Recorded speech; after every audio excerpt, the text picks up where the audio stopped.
Toujours à l'avance. Merci. Allez, au revoir, bonsoir. Au revoir. Merci. J'espère vous regardez notre voyage ici. Oui.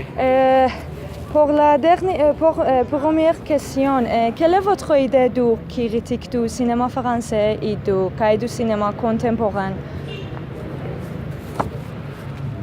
Mon idée, c'est que le cinéma est très vivant, qu'il y a une grande diversité dans les films, que nous voyons des films qui viennent du monde entier avec des styles très différents, et que le problème n'est pas la création des films, mais c'est la diffusion des films pour que les gens les voient.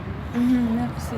Et pensez-vous que la cinéphilie classique est toujours vivante comme nous l'avons fait dans les années suivantes? Je pense que la cinéphilie classique a évolué parce que la cinéphilie classique avait à voir avec une certaine manière de voir les films qui étaient seulement dans les salles de cinéma.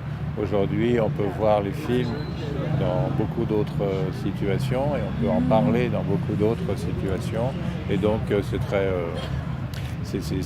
ça a évolué, mais c'est très bien. Merci. Et selon le passé glorieux du cahier du cinéma, pensez-vous qu'il soit à nouveau possible d'autres cinéastes ou critiques du cinéma? Oui, bien sûr. C'est très possible. Il ne faut pas que les choses glorieuses du passé nous empêchent de faire les choses nouvelles de l'avenir.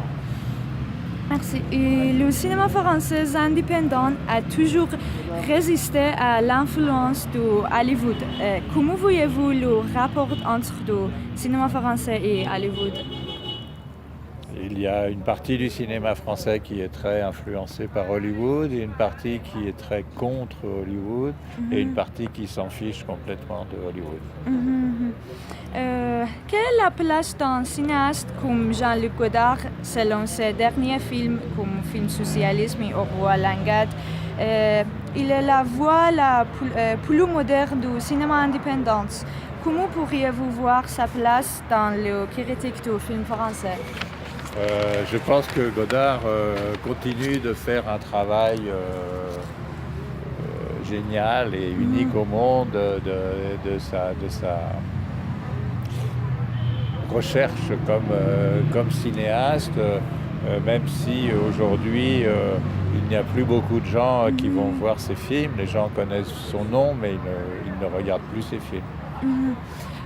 En tant que femme cinéaste, je dois prendre plus de problèmes qu'un homme cinéaste pour faire des films.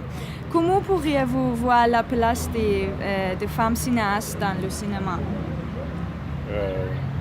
Évidemment, elle a été pendant très longtemps complètement mise de côté ou bien rabaissée. Je crois que peut-être ça a commencé à changer. Il reste encore beaucoup à faire pour qu'il y ait l'égalité entre les hommes et les femmes dans le cinéma et pas seulement dans le cinéma. Merci. Et comment pourriez-vous voir la place de chaque société pour aider les nouveaux cinéastes à grandir et à faire des films? Société? Chaque société.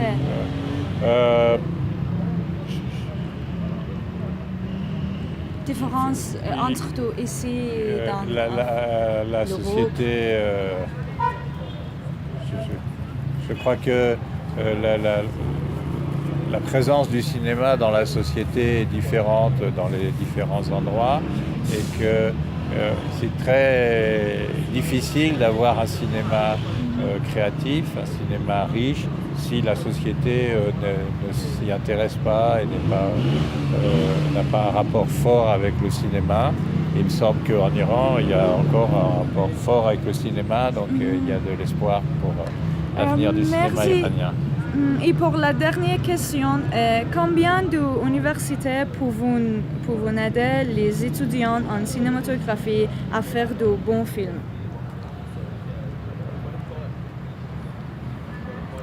Je crois qu'on peut apprendre des choses utiles à l'université, mais ce n'est pas ça qui fait faire des bons films. Les bons films, on les fait pour d'autres raisons que pour l'université. Oui. Merci mille fois, Monsieur Fordon. Vous en prie. Au revoir. Ok.